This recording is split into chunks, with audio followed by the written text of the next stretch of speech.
ईशा ने बोला, सूरज को कि सब मेरी वजह से हुआ है, तो मैं इस घर को छोड़कर हमेशा के लिए चली जाती हूँ। सब मेरे से गुस्सा है। तो जी हाँ मेरे प्यारे दोस्तों, दंगल टीवी के मोस्ट पॉपुलर शो पति ब्रह्मचारी के आने वाले अपकमिंग एपिसोड में आप सभी को देखने को बहुत ही इंटरेस्टिंग और बहुत ही मजेदार मिलने वाला है। आप ही इसके फैन हो तो आप हमारे चैनल को सब्सक्राइब कर सकते हो। कहानी में आप सभी रात का सन्नाटा जैसे ही हवेली की दीवारों से टकराया, एक अजीब सी बेचैनी ने पूरे माहौल को अपने कब्जे में ले लिया। सूरज और ईशा की जिंदगी में जैसे अब हर दिन एक नई परीक्षा बनकर सामने आने लगी थी। घर के आंगन में जहाँ कभी हंसी की गूंज हुआ करती थी, आज वहाँ सिर्फ खामोशी की धूल बिखरी थी। काव्या की शादी की तैयारियां पूरे जोरों पर थीं, लेकिन किसी को नहीं पता था कि उसी शादी की आड़ में एक बहुत बड़ा तूफान उठने वाला है जो सब कुछ तबाह कर देगा। गुलाब सिंह, इस घर का मुखिया, इस कहानी का सबसे चालाक खिलाड़ी। उसकी आंखों में एक ऐसा खेल था जो सबको अपने जाल में फंसा चुका था। सूरज उसे अपना भगवान मानता था और ईशा भी उसी के सामने झुककर हर बार अपने रिश्ते को बचाने की कोशिश करती थी। मगर अब हालात ऐसे थे कि सच और झूठ की लकीर धुंधली पड़ चुकी थी। रिया, वही रिया जिसे कभी ईशा ने अपने हाथों से जेल जाने से बचाया था, आज उसी के खिलाफ साजिश रचने में लगी हुई थी। ईशा ने उसके लिए बहुत कुछ किया था, मगर लालच की आग ने रिया के दिल में इंसानियत की जगह नहीं छोड़ी थी। आरव को पाने की चाह में वह अब कुछ भी कर गुजरने को तैयार थी। उसे सिर्फ एक ही सपना दिखता था, आरव उसके साथ हो, चाहे इसके लिए किसी की जिंदगी बर्बाद क्यों न करनी पड़े। गुलाब सिंह ने इस लालच को एक हथियार बना लिया था। उसने रिया को पैसे का लालच देकर अपने प्लान में शामिल कर लिया। उसका मकसद साफ था, काव्या और आरव की शादी किसी भी हालत में नहीं होनी चाहिए, क्योंकि अगर यह रिश्ता हो गया तो उसकी योजनाएं ढह जाएंगी और ईशा और सूरज की बढ़ती नजदीकियां भी उसे असहनीय थी। एक दिन रिया ने काव्या को फोन किया, काव्या चलो आज शादी की शॉपिंग करते हैं, कुछ डिजाइन देख लेते हैं, वरना कल देर हो जाएगी। भोली भाली काव्या ने मुस्कुराकर हामी भर दी। उसे रिया पर थोड़ा बहुत शक जरूर था, लेकिन उसका दिल कहता था कि रिया बदल गई है। रिया पहले जैसी नहीं रही, लेकिन सच्चाई इससे बिल्कुल उलट थी। जैसे ही काव्या और रिया उस दुकान के बाहर पहुंची, पहले से ही वहाँ गुलाब सिंह के आदमी खड़े थे। सब कुछ पहले से प्लान किया गया था। रिया ने मुस्कुराकर कहा, तुम जरा अंदर चलो, मैं गाड़ी पार्क करके आती हूँ। काव्या अंदर बढ़ी और उसी पल दो नकाबपोश आदमी उसके पीछे आए। उसने कुछ कहने की कोशिश की, लेकिन उससे पहले ही उसके मुंह पर कपड़ा डाल दिया गया। जब काव्या को होश आया, वह एक अंधेरे कमरे में थी। सामने एक बल्ब टिमटिमा रहा था और हवा में सीलन की गंध थी। तभी दरवाजा खुला। सामने था गुलाब सिंह अपनी उसी ठंडी मुस्कान के साथ। बेटी, डरने की जरूरत नहीं, उसने कहा, बस कुछ दिन यहीं रहो जब तक शादी की बात ठंडी नहीं हो जाती। काव्या चिल्लाई,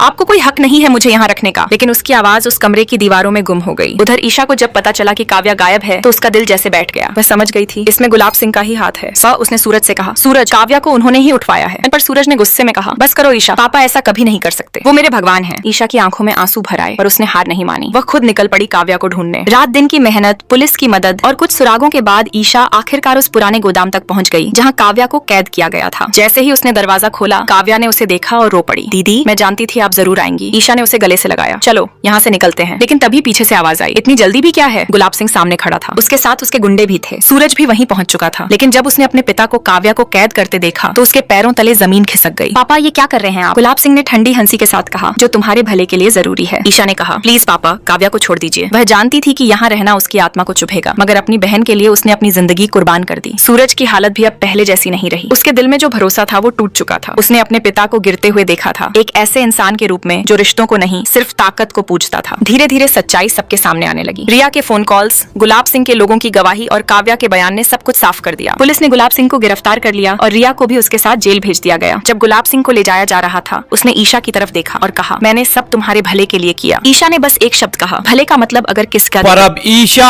और सूरज का रिश्ता तो पूरे तरीके से खतरे में आ चुका है, क्योंकि सूरज भाई देखो नॉर्मल सा इंसान है, वो कोई इतना अमीर और वो नहीं है। भले से वैसे सारी प्रॉब्लम का सामना कर लेता है, पर भाई गुलाब सिंह अलग ही आदमी है। वो बहुत पैसे वाला है, सेठ आदमी है, उसका बंगला है, गाड़ी है, बहुत पैसा है उसके पास। तो ईशा भाई उससे पंगा तो ले लेती है, क्योंकि ईशा का तो उससे भाई अच्छा खासा कनेक्शन है, उसके पापा है, तो ईशा को तो वह कुछ नहीं करेंगे। ईशा और सूरज का रिश्ता टूटने वाला है। तो गुलाब सिंह इस समय तुम्हें पता है वैसे भी जेल में चला गया है। रिया यार कम चालबाज नहीं है, रिया भी बहुत ज्यादा चालबाज है। रिया ने सारी की सारी भाई जो भी होती है ना चालिंग की, भाई पूरा उसका प्रोसेस होता है भाई आग लगाने का, वो उसने कंप्लीट कर दिया और उसके बाद दोनों का रिश्ता अच्छे से तोड़वा दिया। यहाँ पर रिया जो भाई चाहती थी वो तो उसने देखो कर दिया। अब दिक्कत यहाँ पर आती है जो संजू है, संजू याद आ रहा है, जो सूरज है। सूरज सारी चीजों को कैसे ठीक करेगा? सूरज एक तो यार अपना रिश्ता भी भाई ठीक करना है उसे। ईशा और सूरज दोनों आपस में बहुत प्यार करने लगे हैं। दोनों अब एक दूसरे से भाई जो असलियत वाला होता है ना वो प्यार करने वाले हैं और शादी करने वाले हैं। पति ब्रह्मचार्य जो है वो ब्रह्मचार्य का मतलब जो है अब ये तोड़ना चाहते हैं उस चीज को, और भाई कब तक रखेंगे? क्योंकि यार ब्रह्मचार्य नाम ही तो है, उसमें भाई सब कुछ नहीं कर पाते। और ईशा और सूरज यार अब दोनों भाई कुछ ना कुछ करना चाहते हैं। बट यार इस समय जो दिक्कत है सूरज की जिंदगी में ज्यादा आ चुकी है, क्योंकि भाई देखो अपनी बेइज्जती अपनी दिक्कत सब सहन कर ले, पर जब बहन का रिश्ता टूटता है तो वो जो थोड़ा ज्यादा भाई खतरनाक हो जाता है।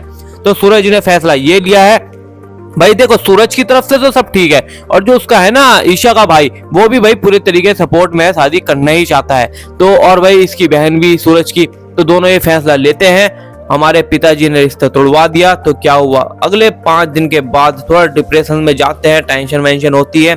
वो लड़का ही घर आ जाता है, कहता है अब हम दोनों शादी करेंगे, चाहे मेरा बाप मुझे घर में रखे या ना रखे। तो इतनी सारी दिक्कत जब प्रॉब्लम वो कह देता है, तो सूरज भाई सोचता है, सूरज इस चीज को मना कर देता है वहीं पर, क्योंकि सूरज को यार अपनी जान का भी खतरा होता है, अपनी फैमिली का भी, क्योंकि ये कोई छोटा मोटा कदम नहीं है, बहुत बड़ा कदम है, और वो बहुत पैसे वाला आदमी है। तो सूरज की जान को भी खतरा है। सूरज अपनी जान की परवाह ना करे, पर दाई माँ, उसके पिताजी, यार बहुत पूरी फैमिली होती है भाई, सब चीजों को भाई पुलिस केस हो जाए, ये हो जाए, बहुत डरना पड़ता है, सोचना पड़ता है। तो सूरज भाई वहां पर मना कर देता है, और जो ईशा होती है, ईशा बोल देती है जो तुम्हें करना है वो करो, मैं तुम्हारी सपोर्ट में है। क्योंकि ईशा का पता है कहीं ना कहीं भाई कनेक्शन तो अपने बाप से है, पैसा तो है, ये थोड़ा बहुत उसे नॉलेज भी है, ईशा पढ़ी लिखी भी है, ईशा सारी चीजों को हैंडल कर लेगी। पर अब तो ईशा ही सूरज को छोड़ के जा चुकी है। ईशा ने भाई, ऐसा हुआ जब भाई दोनों के बीच में इतनी दिक्कत हो रही थी, तो रिश्ता जब भी तो मैं बोल रहा हूँ खतरे में आया, ईशा सूरज को छोड़कर चली जाती है। ईशा ऐसी जगह जाती है जहां पर भाई वो मतलब वैसे तो उसे पढ़ के अधिकारी बनना होता है, मेनली बात यह है। तो इस बहाने से भी जाती है कि किसी बहाने से घर से निकला जाए, ऐसी जगह जाया जाए जहाँ एकांत में बहुत अच्छे से पढ़ाई हो, शांति से। फैमिली में कोई खास पढ़ाई होती नहीं, इधर से कुछ हो रहा है, इधर से कुछ हो रहा है, ऐसी दिक्कतें चलती रहती है। तो ईशा ये फैसला इस वे लेती है, और ईशा चली भी जाती है। ईशा भाई काफी टाइम तक मतलब अलग अलग तरीके से भाई लोगों को देखती है, मतलब रोज नए नए लोगों से मिल रही है, देख रही है, सीख रही है, और अपने जो भाई जिन्हें देख के वो बनना चाहती है उनकी तरफ को भी देख रही है, उन्हें भी भाई मोबाइल में यूट्यूब पर बात कर रही है, सबसे ऑफलाइन भी मिल रही है। अब वो एक बड़ी सिटी में शिफ्ट जो है हो चुकी है, पर सूरज जो है वो अलग ही टेंशन में चल रहा है, क्योंकि सूरज की तो जिंदगी खराब है, और ईशा भी टेंशन में। ईशा ने भाई साफ साफ कह दिया तुम जो चाहो वो कर लो, मैं तुम्हारी सपोर्ट में हूँ हर तरीके से। तो ईशा ने दोनों को राय दी जो तुम्हारी मर्जी कर दो, टेंशन ना लो। तो वे भाई अब दोनों सोच रहे हैं कि घर वाले मान जाए, दोबारा से कुछ हासिल हो, क्योंकि उस लड़के ने अब घर में बहुत ड्रामे कर रखे हैं, क्योंकि उनका तो एक ही लौता लड़का है, वो भाई उनकी बात मानने पड़ेगी, नहीं तो भाई वे क्या ही करेंगे। पर गुलाब सिंह बहुत हराम आदमी है, वो भाई किसी की नहीं सुनता और कुछ नहीं सुनता। पर जो रिया है ना, रिया यार भाई कहां से कहां बीच मर गई, किसी का रिश्ता अच्छा खासा बनना है, किसी का घर बस रहा है, तो उसमें उसे क्या दिक्कत है। बट क्या ही कर सकते हैं, ईशा भाई अलग लेवल के दिमाग की है और रिया अलग है। ईशा बस ये सोचा कि फैमिली में ऐसा नहीं होगा, तो ईशा पकड़ नहीं पाई उस चीज को, वरना ईशा का तो काम ही आगे को यही होने वाला है। अधिकारी, पुलिस, आईपीएस ऑफिसर का ये तो काम होता है सब चीजों को सही से समझ के काम करना, तरक्की हो जिस चीजों से।